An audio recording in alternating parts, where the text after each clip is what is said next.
Hey guys, Miss Gosling here. In this video, you're going to learn how to do all of your data analysis for your science fair project. So what we're going to do first is I just want to explain what what you're seeing on my screen, and then we're going to talk through how to find your average and your statistical uncertainty, and then we're going to figure out how to use your statistical uncertainty and experimental uncertainty to find your error bars. So with that, let's go ahead and get started. So first of all, you'll notice I have my independent variable in my first column, and then my uncertainty for my independent variable in my second column. My uncertainty for my independent variable is all my experimental uncertainty. And by experimental uncertainty, what I mean is the uncertainty in the tools that you're using. So for example, if I'm using a meter stick, my meter stick has an experimental uncertainty of 1 millimeter, or 0.001 meters, because that's the smallest marking on my meter stick. And for any analog tool like a meter stick, the smallest marking is generally a good uncertainty to use. With a digital tool, on the other hand, what we want to do is we want to use the smallest decimal point of the number that is read. So for example, if I was using a digital tool to take all of my trial data, you'll notice that the smallest decimal point that I see here is my hundredths place. So my appropriate uncertainty would be 0.01. With digital tools, you may also be able to look up what the uncertainty is if you have, for example, the specs for the tool. So if you have the guidebook for how to use the tool, oftentimes you'll be able to find the uncertainty for that tool's measurements in the book. And so if you can find that, I recommend using that instead of just assuming 0.01 or 1 in the decimal place is the smallest value. So for my trials, again, I can see that my experimental uncertainty, since I don't have, since this is made up data, I don't have a tool. I'm just going to say that my experimental uncertainty is 0.01, since that matches, again, that last data point in my trials. So I have done experimental uncertainty now for my IV and for my DV. And so now I'm going to go ahead and use Excel to find my average and my statistical uncertainty. So to find my average, I'm going to go ahead and type average in that column. You'll see a few different things will show up. I want to hit the one that just says average. I'm going to double click, and I'll know that I did that correctly when I see the word average in all caps and an open parentheses to the right of the word average. Then what I'm going to do, I'm going to go ahead and click in box C2, which is the first trial for my first level of the IV. I'm going to hold my cursor down and I'm going to drag until all of the different trials for my first level of the IV are all highlighted. Then I'm going to close my parentheses and hit enter. And Excel will calculate my average for me.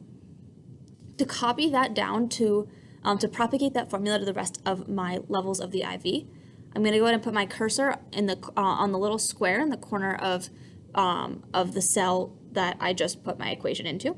I'm going to click and I'm going to drag down. And what that will do is that will take the average for each subsequent row of my data set. And that is how I find my average values. Next, I want to find my statistical uncertainty. And statistical uncertainty for physics is given by range divided by 2, where range is my maximum value minus my minimum value. So again, max minus min divided by 2. So in my first column, my maximum value is 1.1. So I'm going to open my parentheses so I can do my maximum minus my minimum, which is 0.9. And then I'm going to divide by 2. And I'm going to do the same thing for each of my other columns. So again, equals, open parentheses, maximum value minus minimum value divided by 2. Equals, open parentheses, maximum value minus minimum value divided by 2. And you have to do this by hand because it won't always be the same columns that have your maximum and minimum for each level of the IV. So that's why I'm doing this by hand. You'll notice in mine they line up really nicely because when I was making up my numbers, I kind of made them up in order, but yours won't do this. So probably. So you're going to want to, again, do it by hand. And you'll notice here, I'm going back and I'm checking my formulas because you'll notice in I4 I messed that up a little bit. Everything else, though, I have my divided by 2. So that is all the calculations that I need to do. The only thing that's left to do before I start graphing is to find my error bars in my dependent variable.